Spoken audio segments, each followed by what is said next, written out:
I've got a lot of juicy news for you today as we learn that a CFTC commissioner has visited Ripple Labs' Brad Garlinghouse. It's the same CFTC commissioner that is helping out the Stellar Development Foundation in Rome. And we have another hack that just happened, $160 million lost.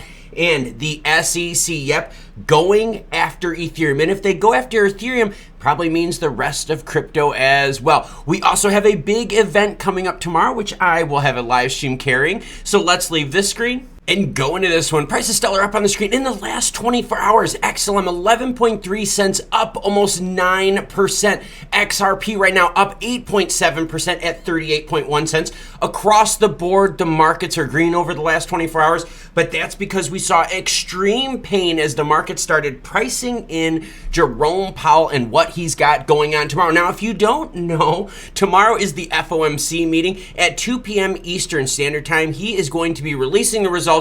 Are they going to drop a 75 or a 100 basis point hit on the market? My thoughts are right now we're looking at a 100 basis point hit, but that's not what you're here for today, everyone. You're here for a lot of juicy crypto news. So let's start it off. The US SEC now claims jurisdiction over Ethereum, and the courts will not likely help. All right, so here's the deal. So Ethereum went from proof of work to proof of stake, getting the energy concerns off their back. But you know what they didn't get off their back? The SEC. And what the SEC is saying, hey, Ethereum is mostly centralized with their nodes, and since most of these transactions are happening within the United States, we get jurisdiction over it. Now, that would mean that all of the other tokens and subsets that fall under Ethereum, right, all the layer 2 stuff, all the other protocols that are built with Ethereum, those would be applied to the SEC as well. Now, the reason this is big is because the more cryptos that the SEC can take jurisdiction over, the more funding and the more power the SEC will get, while the current administration has the purse strings open and is allowing for spending. Now, at the recent hearing that we just saw with the Senate Ag Committee, we saw the CFTC go up there and say, hey, look, we need X amount for funding. And you know what the CFTC actually said? Whoa, buddy, you need even more funding because you're going to be regulating the big stuff out there in crypto. See, everyone, this is all about funding and control. But right now, I've got a stat for you that I want to share. Right now, 42.56% of the 7,800 Ethereum nodes are now located within the United States, giving Gary Gensler, yes, more overreach with the SEC, regulation by authoritarianism. Ooh, interesting, everyone. So now we're going to move on to something even further. Yep, we have another hack. We haven't talked about one in weeks, but I've got one that I want to share with you. Breaking DeFi market maker Wintermute suffers $160 million hack. Hacker details revealed. Now, if Wintermute sounds familiar, that's because they were attacked by a white hat hacker a couple months ago who stole $20 million worth of Optimism tokens from them. Yep, so it's not the first time they've been hacked, and that's one of the big concerns that we all have in this DeFi space. Are these protocols secure from hacks? Because now remember, are you even able to get insurance that would protect you against hacks? See, you can't get FDIC insurance in the United States because FDIC doesn't cover crypto. So for these DeFi programs out there that get hacked, do they have their own external insurance policy that would grant them the money back in terms of a loss? Well, in here, nope, that is not the case. In fact, we've been hacked for about $160 million in our DeFi operations. CeFi and OTC operations are not effective. We are solvent with twice over that amount in equity left. Why don't you just tell the hackers that you've got another $320 million in the bank that they could hack and take from you? Oh my God. I get that you want to reassure all your investors out there saying, hey, we have plenty of liquidity to weather the storm, but you're also telling hackers out there, we've got $320 million in liquidity left in the bank protecting us. Come get it. Well, they already got it twice. Who says they can't get it a third time?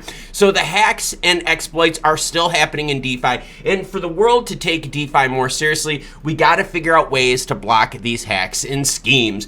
All right, but now on to the big stories. SEC, CFTC, let's not let that churn your stomach and get you gross. Let's get to some good news with the CFTC. CFTC Commissioner visits Ripple offices as a decision in the SEC case looms. Oh, what is going on here, everyone? Well, guess what? Caroline Pham, one of the 5 commissioners at the US CFTC, met with Ripple CEO Brad Garlinghouse ahead of a court decision, and how it could affect XRP. Now, here's the deal. Here's what Caroline Pham said.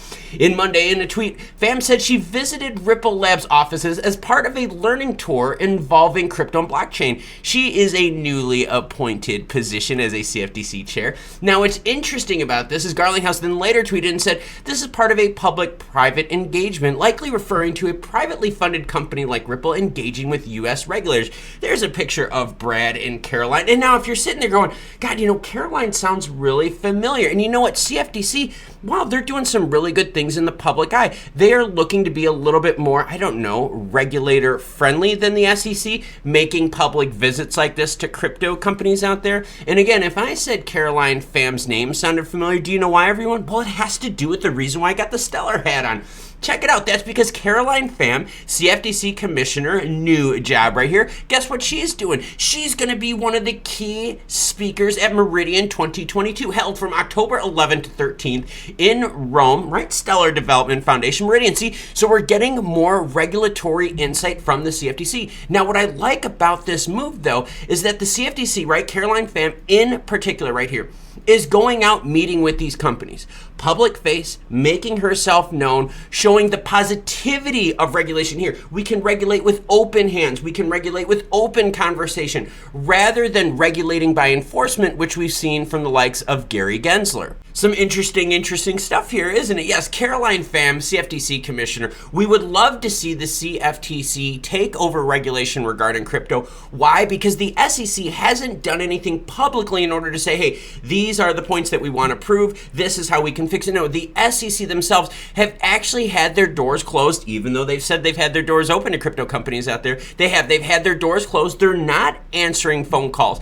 And big crypto companies out there are saying, hey, we've reached out to the SEC. They're not even getting back to us. What do we do going forward? Well, now you have the CFTC out there, and Caroline Pham in particular, going out there meeting with Brad Garlinghouse, Ripple Labs, also being a key speaker at Stellar Development Foundation's Meridian 2022. So we're seeing that the CFTC is trying to gain public favor, yet positive public favor, by going out there working with these companies rather than regulating them by enforcement, which we've seen in large from Gary Gensler in the SEC. We also got a $160 million hack out there. I know it happened again by the same company. The last two hacks from this company have resulted in $180 million being hacked. That is crazy. We're going to have to clean that mess up before DeFi starts getting taken more seriously. And we also have big announcement tomorrow with Jerome Powell and the Fed gonna drop the interest rate hike. My honest view right now is 100 basis point hit. That has to do with the CPI data that came out that was rough. Energy and food was through the roof in terms of inflation. They were crazy through the roof, and that's what made the report at 8.3%, which have rocked the markets ever since. We're gonna have that covered in a live stream, so make sure you check that out. Now, if you thought this video was informative and you wanna learn even more about cool crypto and Web3 stuff, check this video out right here. But don't forget, tomorrow, live stream, don't wanna miss it. All right, everyone, take care, have a great day.